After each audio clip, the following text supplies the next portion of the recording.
જ્ઞાન મંજરી modern school YouTube channel આપનું સ્વાગત કરે છે. ગયા લેક્ચરમાં આપણે પેલું કાવ્ય તેરી હે જમી આપણે કાવ્ય સમજ્યા હતા. આજે આપણે બીજો પાઠ ઈદગાહ જે પાઠ છે એ કહાની છે. બહુ સરસ છે કહાની, તમને પણ મજા આવશે. તો ઈદગાહ જે શીર્ષક છે એટલે શું? ઈદગાહ એટલે શું? તો ઈદગાહ યાની ઈદ કી નમાજ પડને કી જગ. જે મુસ્લિમ લોકો છે એને એવો મહિનો આવે કે જ્યારે જે મુસલમાન હશે એને તો ખ્યાલ જ આવી ગયો હશે, પણ જે આ હિન્દુ હોય ઘણાને ન ખબર હોય ઈદગાહ યાની શું. ઈદ ખબર હોય પણ ઈદગાહ યાની જે દિવસે ઈદ હોય તે દિવસે જ્યાં નમાઝ પડવા જાય, આપણે જેમ પ્રાર્થના કરતા હોઈએ છીએ તેમ મુસ્લિમ લોકો છે એ નમાઝ પડવા જાય, પ્રાર્થના કરવા જાય, એની જગ્યાને ઈદગાહ કહેવામાં આવે છે. ઈદ એટલે આખા મહિનાના રોજા રહે અને પછી છેલ્લા દિવસે એની ઉજવણી કરે, એનો મોટો દિવસ આવે, એને ઈદ કહેવામાં આવે છે. તો ઈદગાહ છે તેની રચના, જે આ કહાની કોણે લખી છે? તો એના લેખક છે પ્રેમચંદજી. જેને પ્રેમચંદ છે એને તો ઘણા લોકો અને વિખ્યાત એને સમ્રાટ કહેવામાં આવે છે. તો એ પ્રેમચંદજી છે એનો જન્મ सन 1880 में और निधन सन 1936 में हुआ था. એનો જન્મ 1880માં અને એનું નિધન યાની મૃત્યુ એનું 1936માં થયો હતો. તો પહેલાં આપણે પ્રેમચંદજી વિશે, આ જે લેખક છે ઈદગાહના, એના વિશે આપણે થોડીક ચર્ચા કરીએ, એટલે એના વિશે આપણે થોડુંક જાણીએ અને પછી આપણે આ કહાની વિશે સમજશું અને કહાની સાંભળવાની પણ તમને મજા આવશે. તો પ્રેમચંદજી છે, આગળ તમે જેટલા આગળ જેમ મોટા થતા જશો, આગળ અભ્યાસ થતો જશે, એવી રીતે તમારે પણ આ પ્રેમચંદના ઘણી કહાની ઉપન્યાસ સાંભળશો, બહુ મજા આવે એવા હોય છે એમના. કારણ કે એ તો કહાની ક્ષેત્રમાં જે છે એ સમ્રાટ કહેવામાં આવે છે, ઉપન્યાસના સમ્રાટ તરીકે ઓળખાય છે. તો प्रेमचंद जी उपन्यास सम्राट प्रेमचंद का जन्म वाराणसी के पास लमही नामक गांव में हुआ था. तो उत्तर प्रदेश. तो एम उपन्यास सम्राट ज्यां प्रेमचंदजी છે એનો જન્મ વારાણસીમાં એટલે કે ઉત્તર પ્રદેશમાં લમહી નામનો ગામમાં થયો હતો. ઉનકા બચપન કા નામ ધનપત રાય था. એના નાનપણનું નામ શું હતું? ધનપત રાય. आरंभ में वे नवाब राय उपनाम से उर्दू में लिखते थे. એને પ્રેમચંદજીએ ઉર્દૂમાં પણ ઘણી કહાનીઓ લખી છે, તેમાં તેનું નામ એમણે નવાબ રાય તરીકે ઓળખે છે. બાદ મેં પ્રેમચંદ નામ સે હિન્દી મેં લિખને લગે. અને એનું સાચું નામ શું હતું? ધનપત રાય. એ ઉર્દૂમાં લખતા ત્યારે એનું નવાબ રાય અને હિન્દીમાં લખવા માંડ્યા ત્યારે પ્રેમચંદ એમનું નામ થયું. મેટ્રિક ઉત્तीर्ण होने ही अध्यापक बने, किंतु गांधी जी के असहयोग आंदोलन में सक्रिय होने के लिए उन्होंने सरकारी नौकरी त्याग दी. गोदान प्रेमचंद का सर्वश्रेष्ठ उपन्यास है. જો તમે આગળ જતાં ગોદાન નામની તમારી પાસે જે બુક આવે, ઉપન્યાસ આવે તો તમે વાંચજો, બહુ સારી એમની ઉપન્યાસ છે. उनकी कहानियाँ मानसरोवर भाग 1 से 8 में संकलित है. साहित्य में प्रतिवाद चेतना को उजागर करने के लिए जागरण तथा हंस पत्रिकाओं का संपादन किया था. प्रेमचंद की भाषा बोलचाल के निकट ही है. ईदगाह અત્યાર સુધી આપણે પ્રેમચંદ વિશે. હવે જે ઈદગાહ જે પાઠ છે, આ કહાની છે, એની અંદર શું કહેવામાં આવ્યું છે એના વિશે અહીંયા રજૂ કરીએ છીએ. ईदगाह प्रेमचंद की अमर कहानी है. कहानी का बाल नायक हामिद अपने दोस्तों के साथ ईदगाह जाता है. जब अन्य बच्चे खिलौने और मिठाइयाँ खरीदते हैं, हामिद अपने बाल सहज इच्छाओं का दमन करके अपने दादी अमीना के लिए चिमटा खरीदता है. इसमें दादी के प्रति प्रेम तथा उपयोगी चीज खरीदने की विवेकपूर्ण बुद्धिमत्ता प्रकट होती है. पाठकरण बालक हामिद के त्याग, सद्भाव और विवेक के देखकर भाव विभोर हो जाते हैं. જો આ કહાની છે એમાં જે એમાં નાનો નાયક યાની જે આપણે કહે ને હીરો, કોઈ પણ પાઠ પિક્ચર કોઈમાં મેઇન વ્યક્તિ હોય જેના વિશે આખું પાઠ કહાની જે રજૂ થાય એને નાયક કહેવાય. તો એનો નાયક કોણ છે? હામિદ. હામિદ છે એ એના મિત્રોની સાથે ઈદગાહમાં જાય છે. એટલે કે જે કોઈ નાનું ગામડું હોય તો બીજા ગામ સિટીમાં એટલે કે શહેરમાં લોકો ઈદગાહ યાની નમાઝ પડવા જતા હોય છે કે અહીંયા લોકોનો સમૂહ હોય છે. તો અહીંયા મેળાની જેવી રીતે મેળો કેમ હોય આપણે એવી રીતે ત્યાં મેળો પણ હોય છે. એટલે બાજુના શહેરમાં લોકો જાય છે તો તે એના દોસ્તોની સાથે મિત્રોની સાથે ઈદગાહમાં જાય છે. અને બધા લોકો એના મિત્રો છે બધા રમકડા મીઠાઈ એવું ખરીદે છે.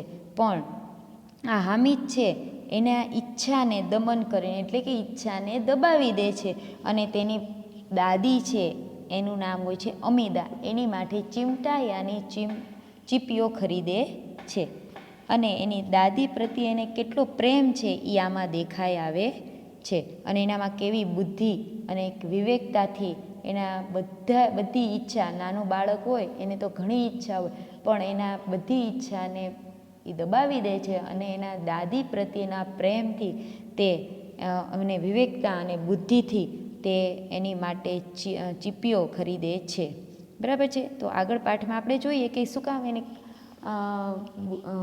મીઠાઈ અને રમકડા નથી લેતા, એ શું કામ એ ચીપીઓ ખરીદે છે એના વિશે આપણે આગળ ચર્ચા કરીએ. જોઈએ આગળ પાઠ, બધાનું ધ્યાન અહીંયા. रमज़ान के पूरे 30 रोज़ों के बाद आज ईद आई है. रमज़ान महीनो आवे एना 30 रोज़ा रहे पछी आ ईद आवे छे. कितना मनोहर कितना सुहावना प्रभात है. जो આપણે પણ દિવાળી આવે, હિન્દુ લોકોને જ્યારે દિવાળી આવે છે ત્યારે આપણે પણ બધા મોજમાં સવાર પડે ક્યારે સવાર પડશે ને ક્યારે હું નવા કપડાં પહેરીશ એવા આનંદમાં આપણે સવારની રાહ જોતા હોઈએ છીએ. એવી જ રીતે અહીંયા મનોહર યાની મનને ગમે તેવી સવાર થઈ છે. आज का सूर्य देखो कितना प्यारा कितना शीतल है, मानो संसार को ईद की बधाई दे रहा है. गाँव के कितनी चहल पहल है. જો દરરોજ સૂર્ય ઉગે તેમ જ ઉગે છે પણ જે આપણને આજે આનંદમાં લોકો છે તો એને બહુ જ સારો સૂર્ય લાગે છે, શીતળ યાની ઠંડો. આજે કોઈને તડકો પણ નથી લાગતો અને ઈદની જ્યારે વધાઈ દેવા માટે આવતો હોય સૂર્ય એવું લાગે છે. અને ગામમાં પણ ચહલ પહલ યાની આવતા જતા લોકો વધી ગયા હોય એવું લાગે છે. આપણે પણ બેસતું વરસ અને દિવાળી હોય ત્યારે કેમ બધા લોકો બહુ દેખાય છે તેમ. ઈદગાહ જાને કી તૈયારીયા હો રહી થી. અને ઈદગાહ બધા બાજુના શહેરમાં નજદીક શહેર હોય ત્યાં જ્યાં ઈદ મનાવવા બધા જતા હોય, અહીંયા મેળો હોય ને તો બધાની તૈયારી થઈ રહી હતી. કિસી કે કુર્તે મેં બટન નહીં હૈ, પડોશ કે ઘર મેં સુઈ ધાગા લેના દોડા જા રહા હૈ. કોઈકના કુર્તામાં બટન નથી તો બાજુના ઘરમાં સોય અને દોરો લઈને લેવા જઈ રહ્યા છે. किसी के जूते कड़े हो गए हैं, उनमें तेल डालने के लिए तेली के पास भागा जाता है. कड़े यानी जूते यानी बूट હોય, કડા ચંપલ અથવા બૂટ જે ચામડાના હોય કડક થઈ જાય એને કડા કહેવાય. અને એની ઉપર આપણે તેલ લગાવીએ એટલે એ નરમ થઈ જાય તો તેલી યાની કોઈ જ્યાં તેલ પીસવાવાળા હોય એને તેલી કહેવાય. તો ત્યાં જઈને તેલ લગાવવા જઈ રહ્યા છે. જલ્દી જલ્દી બે લોકો સાની પાની દે રહે. હવે પહેલાંના સમયની વાત છે આ, એટલે પહેલાં કાંઈ એવા ગાડીને એમાં જતા નહીં, બળદ ગાડા હોય એમાં જાય તો બેલોને અહીંયા એને પણ કાંઈ ખવડાવવું પીવડાવવું પડે ને, એમને એમ કાંઈ બળદને લઈ ન જવાય. તો રસ્તામાં જ થાકી જાય ને બેસી જાય. તો થોડુંક શહેર આઘું હોવાથી એમાં એને ખવડાવી પીવડાવી રહ્યા છે. ईदगाह से लौटते लौटते दोपहर हो जाएगी. 3 कोस का पैदल रास्ता, फिर सैकड़ों आदमियों से मिलना भेटना. હવે ઈદગાહ પાછા આવતા આવતા બપોર થઈ જવાની હતી અને 3 કોસ યાની 3 કિલોમીટર જે છે ત્યાં જવાનું હોય છે. તો 3 કોસ રસ્તો હતો અને એ પણ ચાલતા જવાનું. અને ઘણા લોકો એની સાથે હળવા મળવાનું હોય, તમને ખબર હોય તો એ બધા ગળે મળે, તો ઘણા લોકોને આપણે મળવાનું હોય છે. दोपहर के पहले लौटना असंभव है, બપોરના સમયમાં આવું પાછું વળવું સંભવ નથી. લડકે સબસે જ્યાદા પ્રસન્ન હે, અને બાળકો છે એ વધારે આનંદમાં છે, અને હોય જ તે બરાબર ને, એમને તો જાણે એમની માટે જ તે તહેવાર હોય, એટલે બધા બાળકો સવાર પડવાની પણ રાહ જોતા હોય, નવા નવા કપડાની, મીઠાઈ ખાવાની, એટલે તે વધારે આનંદમાં છે. કિસીને એક રોજા રખા હે, वह भी दोपहर तक, किसी ने वह भी नहीं, लेकिन ईदगाह जाने की खुशी उनके हिस्से की चीज़ है. જો ઘણા લોકોએ રોજુ રાખવામાં આવે છે. જો રોજુ એટલે સવારે થોડુંક જ્યારે એમને સૂરજ ઉગે એની પહેલાં જ તે જે થોડુંક ખાઈ લે અને પછી પાણી પણ નહીં પીવાનું અને ખાવાનું પણ નહીં, એને રોજુ રાખ્યું કહેવાય. અને સાંજે જ્યારે 7:15 જ્યારે એમને નમાઝ પડવાનું આવે ત્યારે રોજુ ખોલવામાં આવે છે, ત્યારે પાણી અને ખાવાનું પણ હોય છે, પણ આખો દિવસ પાણી પણ નહીં પીવાનું અને ખાવાનું પણ નહીં. તો ઘણાએ રોજુ રાખ્યું, કોઈ કે બપોર સુધી, કોઈ કે રાખ્યું પણ નથી, છતાં એની ખુશી, જે ઈદગાહની ખુશી તો બાળકો પાસે એના હિસ્સામાં એટલે એના પાસે જ છે. રોજે બડે બડે બૂઢો કે લીએ હોગે, તો રોજા તો કોણ રાખે? મોટા અને ગરઢા લોકો. ઇનકે લીએ તો ઈદ હે, અને બાળકો માટે તો ઈદ જ છે. રોજ ઈદ કા નામ રટતે થે, ઘણા દિવસથી એ બધા તૈયારી કરતા હોય, ઈદ આવશે, ઈદ આવશે. આજ વો આ ગઈ, અને આજે તે આવી ગઈ. અબ જલ્દી પડી હે કે લોગ ઈદગાહ ક્યો નહીં ચલતે, અને બધા લોકોને, નાના બાળકોને જલ્દી થઈ ગઈ છે કે હવે લોગ કેમ બધા ઈદગાહ ચાલતા નથી. ઉનકી અપની જેબો મેં તો કુબેર કા ધન ભરા હુઆ હૈ, અને જાણે એમના ખીચામાં તો કુબેર યાની દેવતા છે જેની પાસે અગણિત સમૃદ્ધિ છે, તો એના ધન જાણે એના જ ખીચામાં પડ્યું હોય. બાર બાર જેબ મેં સે અપના ખજાના નિકાલ કર ગીનતે હે ઓર ખુશ હોકર ફિર રખ દેતે, અને વારંવાર એ જે બાળકો છે એના ખીચામાં જે ખજાનો રાખ્યો હોય એ કાઢે છે અને ગણે છે ને પાછા એમના ખીચામાં મૂકી દે છે. મોહમ્મદ ગિનતા હે 1 2 10 12, ઉનકે પાસ 12 પૈસે. મોહમ્મદ પાસે કેટલા પૈસા છે? 12. મોહસિન કે પાસ 1 2 8 9 15 પૈસે, અને મોહસિન પાસે 15 રૂપિયા પૈસા છે, રૂપિયાને પૈસા છે.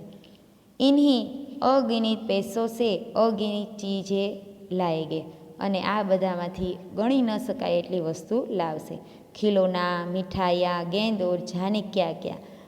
ખિલોના યાની રમકડા, મીઠાઈ, ગેંદ યાની બોલ, અને જાણે શું શું તો એ લઈ આવશે.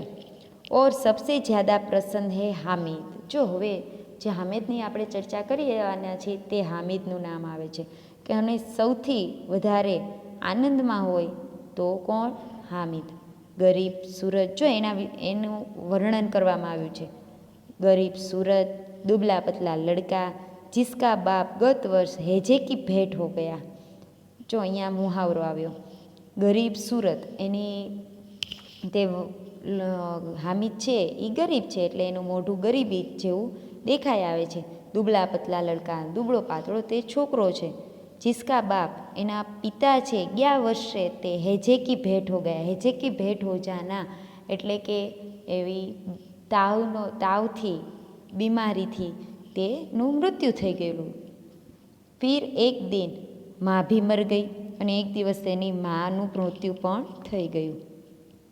अब हामिद अपनी बूढ़ी दादी अमीना की गोद में है और उतना ही प्रसन्न है. અને એક એની માતા પિતા એના મૃત્યુ થઈ ગયા, એક એની દાદીની સાથે રહેતા હોય છે, એ રહેતો હોય છે, અને એના ગોદ યાની ખોળામાં બેસીને એ આનંદમાં છે. हामिद के पाँव में जूते नहीं है, सिर पर एक पुरानी टोपी है जिनका गोटा काला पड़ ગયા है. જો એના પાસે બૂટ અથવા ચંપલ પણ નથી, અને એક એની માથે, જો બધા મુસલમાન વ્યક્તિઓ હોય નમાઝ પડવા જાય ત્યારે કે સારા દિવસ હોય ત્યારે ટોપી પહેરતા હોય છે, તો એને પાસે એક પહેલાંની ટોપી પડેલી છે જૂની, અને એનો ગોટો યાની માથામાં જે હોય તે પણ કાળો એની જૂનું થઈ ગયેલું છે, કાળું પડી ગયું છે। फिर भी वो प्रसन्न है, તો પણ તે ખૂબ આનંદમાં છે। अभागिन अमीना अपनी कोठरी में बैठी रोई रही है। અને અભાગીન યાની જેની કિસ્મત સારી ન હોય એને અભાગીન કહે।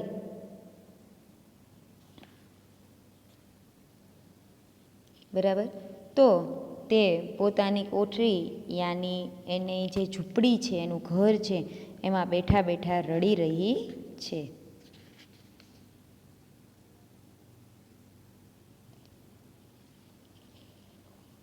आज ईद का दिन और उसके घर में दाना नहीं। આજનો તો ઈદનો દિવસ છે અને આજે એના ઓલામાં ઘરમાં દાણો પણ નથી, ખાવા માટે કશું જ નથી। નગર ઈદના દિવસે બધા વિવિધ જાતના પકવાન બનાવતા હોય છે, એટલે અહીંયા એના ઘરમાં દાણા પણ નથી। इस अंधकार और निराशा में वो डूबी जा रही है। એને બહુ દુઃખ થઈ રહ્યું છે। किसने बुलाया था इस निगोड़ी ईद को? क्या कोणे निगोड़ी यानी दुष्ट खराब आ ईदने कोणे बोलाव्यो तो? जो एना घर में कांई छे नहीं एटले, बाकी ईदने कोई खराब न के, पण एना घर में कांई छे नहीं एटले एने दुख लागे छे के तेना पुत्रने जे आ छे एने हामिदने शुं खवडावुं, बधा आनंदमां होय अने ते ने ई कांई खवडावी पीवडावी न सकती होय एटले एने અહીં दुष्ट कहे छे।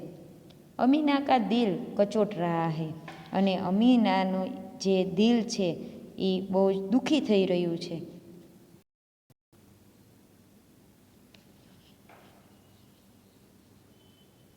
गांव में बच्चे अपने अपने बाप के साथ जा रहे। અને ગામના બધા બાળકો પોતપોતાના પિતાની સાથે જઈ રહ્યા છે। हामिद का बाप अमीना के सिवाय और कौन है? હવે હામિદ છે એનું તો કોઈ જ નથી, તો એના પિતા કોણ? અમીના સિવાયનું કોઈ જ નથી। उसे कैसे अकेले जाने दे? उस भीड़ भाड़ में बच्चा कहीं खो गया तो क्या होगा? હવે એને ચિંતા હતી અમીનાને કે મારા સિવાય એનું કોઈ નથી, એના પિતા તો હું જ તે, તો જે કયો તે જ તે, હવે એકલા એને કેવી રીતે જવા દે? અને આ બધી ગળદી ભીડભાડિયાની ગળદીમાં બાળકને કે ખોવાઈ ગયો તો નહીં। અમીના ઉસે યો ન જાને દેગી। હવે ના, અમીના એને એવી રીતે જવા દેશે નહીં। નન્ही सी जान 30 कोस कैसे चलेगा? કે નાનો એવી આ જાન યાની નાનો એવો છોકરો 30 कोस કે કેવી રીતે ચાલશે? पैरों में छाले पड़ जाएंगे, जूते भी तो नहीं है। પગમાં છાલા પડી જશે, એના ચંપલ પણ નથી। कुल 2 आने पैसे बच रहे हैं। અને 2 આના પૈસા એની પાસે વધ્યા છે। 3 पैसे हामिद की जेब में, 5 अमीना के बटुए में। એની પાસે હામિદના ખીચામાં 3 પૈસા યાની 3 પૈસા આપ્યા છે અને 5 અમીનાના બટુઆમાં એટલે એના ગજવામાં, એટલે કે એના બેગમાં, તમે જે પણ કહો તે બટુઆ યાની એના પાકીટમાં। यही तो बिसात है और ईद का त्यौहार। आज એની હેસિયત છે અને આ ઓકાત હેસિયત છે અને આ ઈદનો તહેવાર છે। એટલા પૈસામાં જ એને ઈદ મનાવવાની હતી। અલ્લાહ હી બેડા પાર લગાએગા। અને ભગવાનની અલ્લાહ યાની ભગવાન એમના ખુદા ઈદ તે એનો બેડો યાની આ બધું કાર્ય પૂરું કરશે।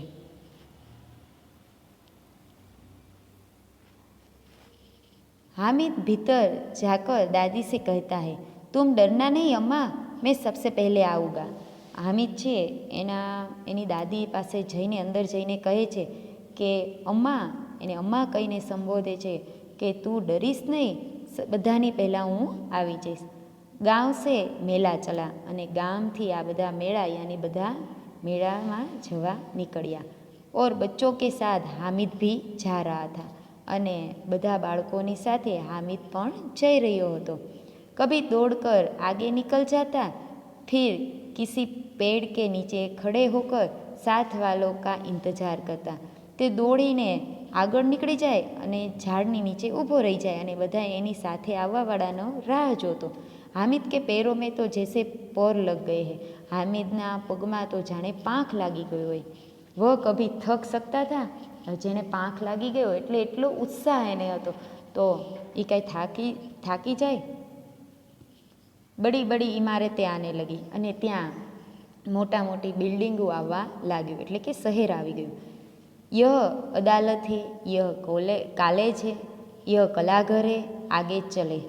આ છે એ અદાલત આવી, કોલેજ આવી, કલાઘર યાની અહીંયા બધું કાર્ય થઈ રહ્યું હોય, નવી નવી કલા થાય. કલાઘર આવ્યું અને આગળ ચાલ્યા. હલવાઈઓ કી દુકાને શરૂ હુઈ, અને ત્યાં કંદોઈની દુકાન પણ ચાલુ થઈ ગઈ. આજ ખૂબ સજી હુઈ થી, અને આજે ત્યાં બહુ જ એની સજાવટ કરી હતી. તમને ખબર છે ને, આપણે કોઈ તહેવાર આવે ત્યારે બધા જે કંદોઈની કે ફરસાણવાળાની દુકાન હોય એ સજાવીને મીઠાઈ રાખતા હોય છે. ઇતની મીઠાઈયા કોણ ખાતા હૈ, દેખો ન એક એક દુકાન પર મનો હો ગઈ. અને એ કહે છે કે આટલી બધી મીઠાઈએ કોણ ખાતું હશે, જો તો એક એક દુકાન છે એમાં બહુ ભીડ હશે. સહસા ઈદગાહ, એટલે એને સજાવી છે. સહસા ઈદગાહ નજર आई, इमली के घने वृक्षों की छाया है, નીચે પક્કા ફર્શ है. ત્યાં ઈદગાહ, જ્યાં ઈદની આપણે નમાઝ પડવાની છે એ જગ્યા નજર પડી. ઇમલી કે ઘને વૃક્ષો કી છાયા હે, ત્યાં કોની છાયા છે, આંબલીના ઘનઘોર વૃક્ષની ત્યાં છાયા છે. નીચે પક્કા ફરશે, અને નીચે પાકું ભોંયતળિયું છે. ઉસ પર જાજીમ બીછી હુઈ, અને એની ઉપર જાજીમ પાથરેલી છે. રોજદારો કી પંક્તિયા એક કે પીછે એક ન જાને કહા તક ચલી ગઈ હૈ. અને રોજેદારો અહીંયા જે રોજા કરતા હોય અને નમાઝ પડવા આવ્યા હોય એની પંક્તિયા યાની લાઈન એકની પાછળ એક ક્યાં સુધી પહોંચી ગઈ છે. તમને ખબર છે ને, જે નમાઝ પડે એક સાથે જ બધા નમાઝ લાઈનમાં વ્યવસ્થિત પડતા હોય છે. यहाँ કોઈ ધન ઓર પદ નહીં દેખતા, અને અહીંયા જે નમાઝ પડવાનું હોય ત્યાં ધન અથવા કોઈ ઊંચા પદના કોઈ કલેક્ટર આવે અને મુસલમાન હોય તો પણ ત્યાં જ એને નમાઝ પડવાની હોય છે. એની માટે કોઈ ખુરશી આવે નહીં, અને પૈસાવાળા હોય એની માટે પણ સિંહાસન અથવા આ જે પદવાળા જે મોટા હોય એની પાસે માટે પણ કોઈ સિંહાસન ન આવે, એને પણ ત્યાં જ લાઈનમાં નમાઝ પડવાની હોય છે. इन ग्रामीणों ने भी वजू किया और पिछली पंक्ति में खड़े हो गए. જે ગામના લોકો આવ્યા હતા હામિદને તે એ બધા પણ વજૂ કર્યું અને પાછળની લાઈનમાં ઊભા રહી ગયા. વજૂ એટલે જ્યારે ઈદ નમાઝ પડવાનું હોય ત્યારે હાથ પગ ધોવાના હોય, બધું સ્વચ્છ કરે, હાથ પગ બધું ધોવે, મોઢું ધોવે, કોગળા કરે, તેને વજૂ કર્યું કહેવાય. કિતના સુંદર સંચાલન હે, કિતની સુંદર વ્યવસ્થા. સંચાલન પણ સુંદર છે ને વ્યવસ્થા પણ સુંદર છે. હજારો સિર એક સાથ સિજદે મેં ઝૂક જાતે, અને હજારો લોકો ત્યાં ભેગા થયા છે નમાઝ પડવા, અને એક સાથે સિજદે યાની પ્રાર્થના કરવા માટે માથું ઝુકાવે છે. ફિર સબ એક સાથ ખડે હો જાતે હૈ, અને એક સાથે બધા ઊભા થાય છે. જો મુસલમાન લોકો છે એ પ્રાર્થના પણ એક સાથે જ કરતા હોય છે. નમાઝ એક સાથે બધાનું મોઢું જે બાજુ થતું હોય તે બાજુ જ થાય, બધા એક સાથે જ ઊભા થાય અને બધા એક સાથે જ નમતા હોય છે. એટલે સરસ રીતે એની નમાઝ પડતા હોય, જોવા લાયક હોય છે. मानो भातृत्वता का एक सूत्र समस्त आत्माओं को एक कड़ी में पिरोए हुए, અને જ્યાં ભાતૃત્વ યાની એકતા, જ્યાં ભાઈચારો અહીંયા દેખાઈ આવે છે અને એક સાથે જોડેલો હોય એવો અહીંયા દેખાઈ આવે છે. નમાઝ ખત્મ હો ગઈ, લોગ આપસ મેં ગલે મિલ રહે હૈ. નમાઝ પૂરી થઈ ગઈ, બધા લોકો એકબીજાને ગળે મળતા હોય છે. અબ મિઠાઈઓ ઓર ખિલોનો કી દુકાનો પર ધાવા હોતા હૈ, અને હવે મીઠાઈ અને ખીલોના રમકડાના દુકાન ઉપર બધા પહોંચી જાય છે. ગ્રામીણો કા યહ દલ इस વિષય મેં બાળકો સે કમ ઉત્સાહી નહીં હૈ, અને ગામડાના લોકો છે આ બાળકોથી પણ ઓછા ઉત્સાહમાં નથી. યહ દેખો હિંડોલા હૈ, એક પૈસા દેકર ચઢ જાઓ, કભી આસમાન પર જાતે હુએ मालूम होता है कभी जमीन पर गिरते हुए। तो हिंडोला यानी एवो चकदोड़। तो 1 पैसा दो तो घડીક વારમાં થોડી વારમાં આકાશમાં અને ઘડીક વારમાં જમીનમાં ઉતરતા હોય એવું દેખાય છે। યહ ચરખી હે, જો ગોળ ગોળ ફરે એને ચરખી કહેવાય, ઉપર નીચે જાય એને હિન્દીમાં હિંડોલા કહેવાય। તો આ ચરખી છે। लकड़ी के हाथी घोड़े और ऊँट छड़ों से लटके हुए है। जो तो घણા એવા ચકદોડ આવે છે, હાથી હોય, ઘોડા હોય, બરાબર, લાકડાના અને ઊંટ હોય, એ બધા ઓલાની સાથે સરૈયાની સાથે લગાવેલા હોય છે અને એની ઉપર બેસવાનું હોય। 1 पैसा देकर बैठ जाओ और 25 चक्करों का मजा लो। 1 पैसाમાં 25 चक्कर આપણને લગાવે છે। महमूद, मोहसिन, नूरे और सम्मी इन घोड़े पर बैठते हैं। કોણ કોણ બેસે છે ઘોડા ઉપર? महमूद, मोहसिन, नूरे और सम्मी। જો આ બધા એના હામિદના મિત્રો છે, યાદ રાખજો। હજી આગળ કયા રમકડા કોને લીધા એના પ્રશ્ન પણ પૂછાય છે, એટલે બધાને નામ ફરજિયાત યાદ રાખવાનું છે। हामिद दूर खड़ा है અને हामिद दूर ઊભો છે। 3 पैसे तो उसके पास है, 3 पैसा એની પાસે છે। अपने कोस का एक तिराई जरा सा चक्कर खाने के लिए नहीं दे सकता। હવે આમાં 3 પૈસામાં 1 પૈસો એવા ચક્કર ખાવામાં આપી શકે નહીં, કારણ કે એની પાસે 3 પૈસા છે અને એમાં એને આનંદ કરવાનો છે। જો તે પૈસા આપી દે તો બીજું કાંઈ કરી શકે નહીં અને થોડોક આનંદ માટે 1 પૈસા વાપરી શકે તેમ નહોતો। सब चरखियों में से उतरते हैं, खिलौने ले गए। इधर दुकानों की कतार लगी हुई है, तरह तरह के खिलौने हैं। અને બધા એ ચરખીમાંથી ઉતરી ગયા, હવે રમકડા લેશે। આજુબાજુ દુકાનોમાં કતાર યાની લાઈન લાગેલી છે અને અલગ અલગ જાતના બધા રમકડા લેશે। સિપાહી ઓર ગુજરિયા, રાજા ઓર વકીલ, ભિસ્તી ઓર ધોબીન। હવે સિપાહી યાની જે પોલીસ છે તે, ગુજરિયા યાની એમાં રમકડા આવે તે,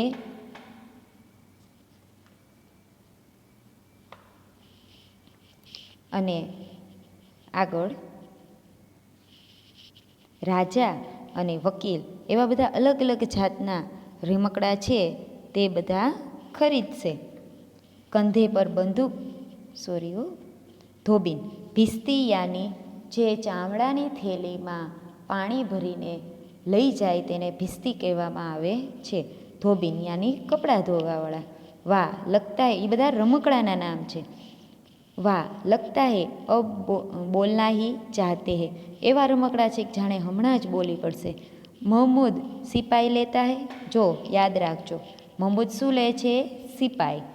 खाकी वर्दी और लाल पगड़ी वाला, कंधे पर बंदूक रखे हुए, मालूम होता है अभी कवायद किए चला आ रहा है। અને જે महमूद સિપાહી લે છે એનું અહીંયા વર્ણન કર્યું છે કે ખાખી વર્દી, એની જેના કપડાં કેવા હોય છે? ખાખી કલરના, લાલ પગદંડી વાલા। તો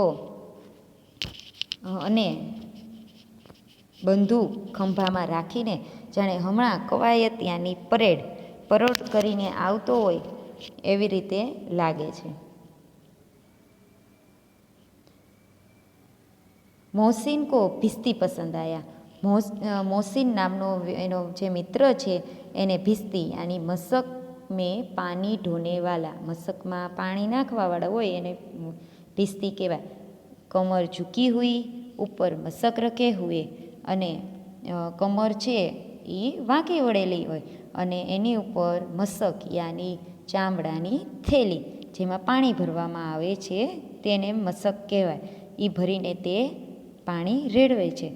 મસક કી મુંહ કે હાથ સે પકડે હુએ, જો વાંકો વળ્યો અને ચામડાની થેલીને મોઢું પકડીને વાંકો વળીને જતો હોય તેવું ભીસ્તી મોહસિન ખરીદે છે। કિતના પ્રસન્ન હે, કેટલો આનંદમાં છે। શાયદ કોઈ ગીત ગા રહા હે, અને જાણે તે ભીસ્તી ગીત ગાઈ રહ્યો હોય તેવું લાગે છે। બસ મસક સે પાણી ઉઠેલના હી ચાહતા હે, એવું એનું વર્ણન કરે છે. નૂરે કો વકીલ સે પ્રેમ હે, અને નૂરે છે, નૂરે નામનો વ્યક્તિ, એને વકીલ ગમે છે. હવે અહીંયાથી આપણે આ પાઠ મોટો છે અને આપણે સમય હવે પૂરો થઈ ગયો છે, તો આપણે અહીંયા સુધી નૂરેનો વકીલ ખરીદે છે ત્યાં સુધી આ પાઠ આપણે રાખીએ. આવતા લેક્ચરમાં આપણે આગળનો પાઠ સમજશું. બરાબર? તો અહીંયા આ લેક્ચર પૂર્ણ થાય છે. આવતા લેક્ચરમાં આપણે મળીએ અને આ પાઠ પૂરો કરશું. બરાબર છે? ન સમજાણું હોય અહીંયા તમે પેન્સિલથી તમે લીટો કરી નાખજો, અને ન સમજાણું હોય તમે પછી કહેજો. બરાબર? તો આવતા લેક્ચરમાં મળીએ, ત્યાં સુધી રજા આપો.